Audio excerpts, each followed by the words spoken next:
Martin Rohwer's victory at the SunBet Challenge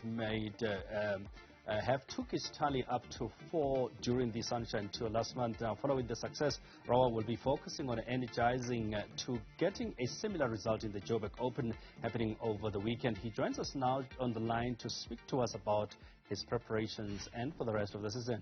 Marty, good evening, and thank you so much for joining us. Yeah, good evening. Thanks for having me. Really appreciate it. Let's take it back a little bit to that tournament at the SunBet in KwaZulu-Natal. Your reaction was that you were surprised by that win. Tell us why. Yeah, it was very surprising because I started the day in 41st place. I think about 9 shots behind the leader. So I didn't really have no intentions of winning the tournament, but that kind of didn't cross my mind. I was more thinking about having a top 5 or a top 10 finish. But luckily enough, I played in fairly good weather in the morning, and then the guys in the afternoon who were leading got some tough conditions. So yeah, that turned in my favor and managed to win in the playoff after 3 holes. Yeah. Would you say that the weather played a role? Although you actually handled it quite well right there at the end.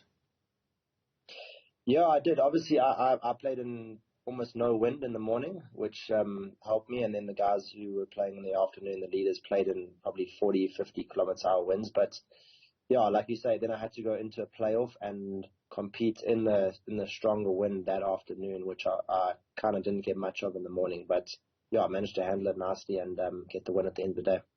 And then what does that mean for you, especially if you're looking at your performance so far in the Sunshine Tour, looking ahead to the next couple of events that you're lining up?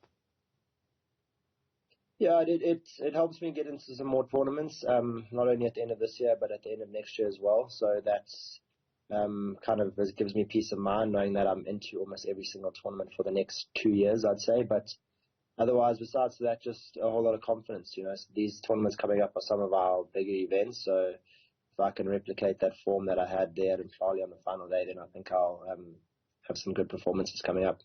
How confident are you looking into the weekend's action? I would say fairly confident, yes.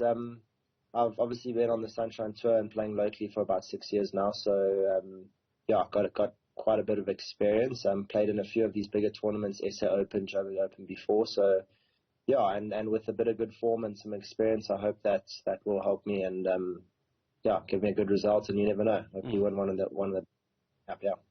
When you look at some of the performances that you've had, particularly here at home, how have they helped you in handling some of the overseas competitions? You also had an opportunity to have a run at the 151st Open. Yeah, that was obviously an amazing experience to qualify for the Open at Royal Liverpool.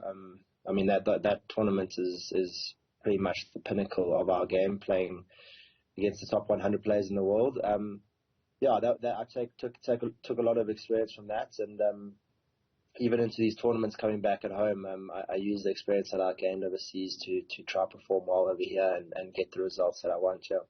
What was it like playing at Royal Liverpool in the Open? As you say, it's arguably the biggest tournament. Every golfer's dream to participate in that. For you as somebody who literally turned pro in 2016, what was it like being part of that event and rubbing shoulders with some of the best in the world? Yeah, it was an amazing experience.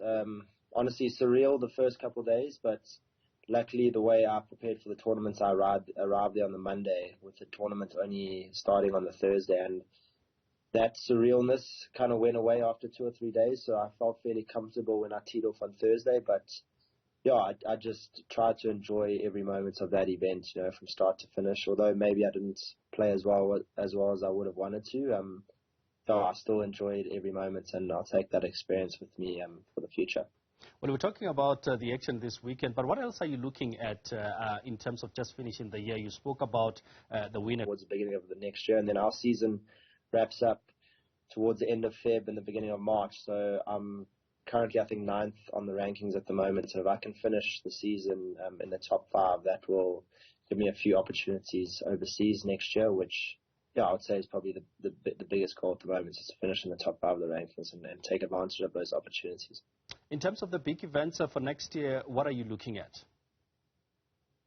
There's 4 Challenge Tour events, which is the tour slightly one below the European Tour, and there's actually, or the DP World Tour, should I say, and there's actually 2 DP World Tour events as well, one at Glendow and then one at St. Francis. So those 2 tournaments, even next year, offer just as many points as a tournament like the SA Open or the Joburg Open. So, even though we've got 4 big tournaments at the end of this calendar year, there are some bigger tournaments coming up early next year. Yeah. And just finally from my side, Murray, I mean, you, Stacey as your caddy, how does that work? Yeah, she only really caddied for me in that at the qualifier. Open. Yeah. Yeah, at the Open. It was just one day, 36 holes. She got the day off of her actual job, luckily. But yeah, we'll see. Maybe there is a tournament in Mauritius coming up. I think she might jump back on the bag and carry the bag again. But yeah, that will be, I think, more of a holiday for her than anything else. Well, I can just imagine as siblings, how does that work? I mean, she carries the bag, you do the hard work? Yeah, she is an older sister, so she is normally the boss, but luckily for the 18 holes, I get to call the shots, so it is quite enjoyable from my perspective. All right, Murray, thank you so much for coming through to speak to us this evening, and the best of luck with your upcoming events. That's Martin Rohwer talking to us about his fantastic win at the SunBet, but also looking ahead at this weekend's action, and also looking at at least breaking it to the top 5.